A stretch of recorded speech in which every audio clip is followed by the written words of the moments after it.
Hello বন্ধুরা, সবাই কেমন আছেন? আশা করি সবাই ভালো আছেন। আমাদের নতুন ভিডিওতে আপনাকে স্বাগতম। আজকের ভিডিওতে আমি তুলে ধরব ডক্টর ইউনূস স্যারের সকল অজানা তথ্য এবং তার শৈশবকাল, তার জীবন কাহিনী। তো আজকের ভিডিওটা খুব ইন্টারেস্টিং হতে চলেছে।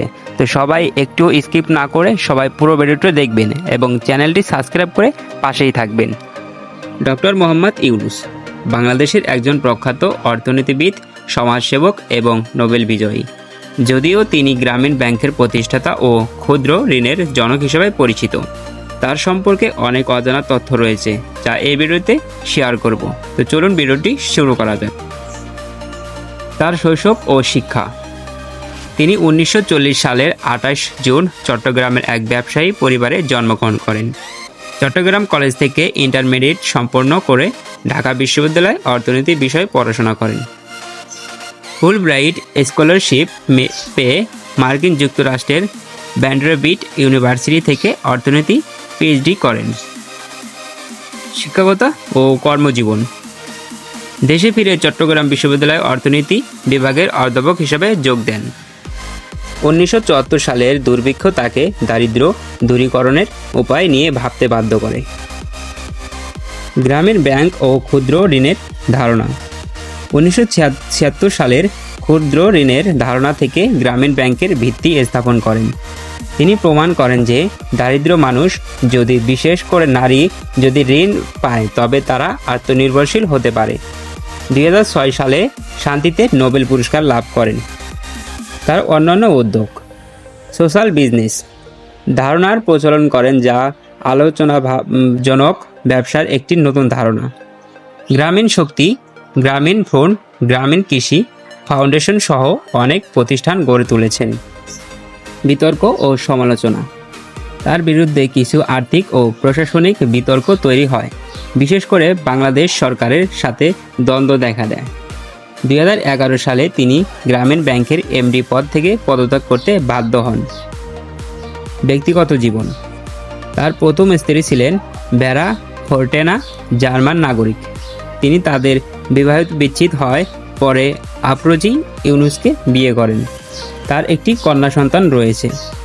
ডক্টর ইউনূস একজন বিশ্বব্যাপী সম্মানিত ব্যক্তি, যার কাজ লাখো মানুষের জীবন পরিবর্তন করেছে। ডক্টর ইউনূসের আয়ের সম্ভাব্য উৎস। গ্রামীণ ব্যাংক ও অন্যান্য প্রতিষ্ঠান। তিনি গ্রামীণ ব্যাংকের প্রতিষ্ঠাতা হলেও 2011 সালে তাকে এমডি পদ থেকে অবসর নিতে হয়। গ্রামীণ ব্যাংক একটি অলাভজনক প্রতিষ্ঠান, তাই তিনি এখান থেকে সরাসরি কোনো লাভ নেননি। আন্তর্জাতিক পুরস্কারের অর্থ। তিনি নোবেল পুরস্কার সহ অনেক আন্তর্জাতিক পুরস্কার পেয়েছেন, যার বেশিরভাগ অর্থ তিনি সামাজিক উন্নয়নমূলক কাজে ব্যয় করেছেন।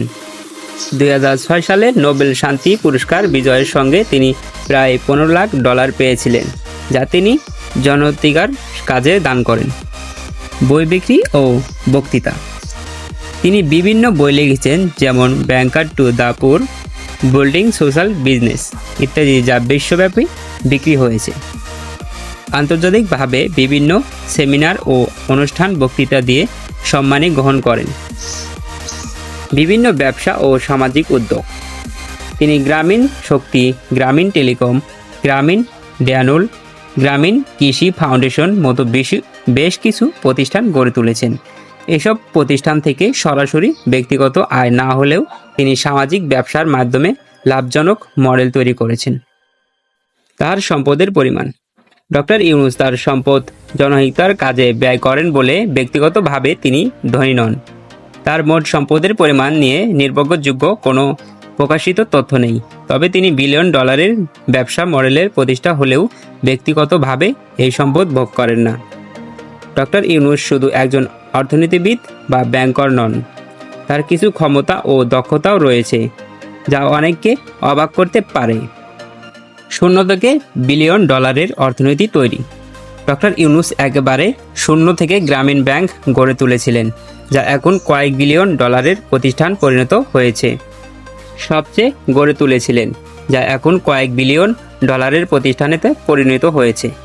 সবচেয়ে অবাক করার মতো বিষয় হলো, এই ব্যাংক মূলত দরিদ্র মানুষদের ঋণ দেয়, যাদের কাছে কোনো জামানত থাকে না।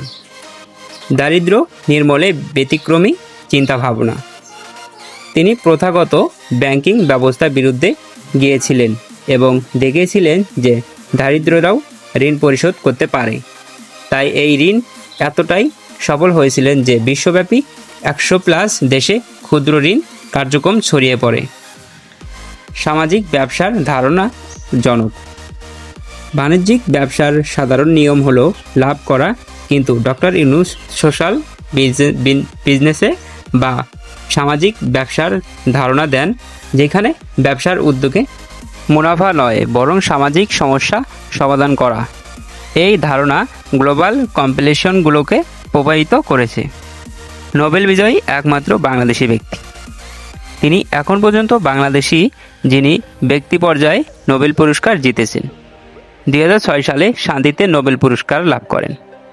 প্রযুক্তির ব্যবহার জানতেন আগেই। অনেকে জানেন না, কিন্তু গ্রামীণ ব্যাংকের পাশাপাশি গ্রামীণ টেলিকমের মাধ্যমে তিনি বাংলাদেশের মোবাইল প্রযুক্তির বিপ্লব ঘটানোর পথ তৈরি করেছিলেন। নারীদের অর্থনৈতিক ক্ষমতায়নের প্রতীক। তার ক্ষুদ্র ঋণ কার্যক্রমের প্রায় 95% ঋণ গ্রহীতা নারী, যা বাংলাদেশের গ্রামীণ নারীদের স্বাবলম্বী হতে দারুণভাবে সাহায্য করেন। ক্ষমতাধর ব্যক্তিদের কাছেও প্রভাবশালী। তিনি বিল গেটস, বারাক ওবামা, গোপ কাঞ্জি সহ বিশ্বের বহু প্রভাবশালী নেতাদের সঙ্গে কাজ করেছেন এবং তাদের কাছে শ্রদ্ধাভাজন ব্যক্তি। ডক্টর ইউনূসের এই বিশেষ ক্ষমতাগুলো তাকে শুধু বাংলাদেশে নয় বরং বিশ্বব্যাপী একজন ব্যতিক্রমী নেতা হিসেবে প্রতিষ্ঠিত করেছেন। তো বন্ধুরা, ভিডিওটি কেমন লাগলো অবশ্যই ভিডিও কমেন্ট বক্সে জানাবেন, আর ভিডিওটি ভালো লাগলে অবশ্যই লাইক দিয়ে পাশে থাকবেন। ধন্যবাদ এ পর্যন্ত সবাই পাশে থাকার জন্য।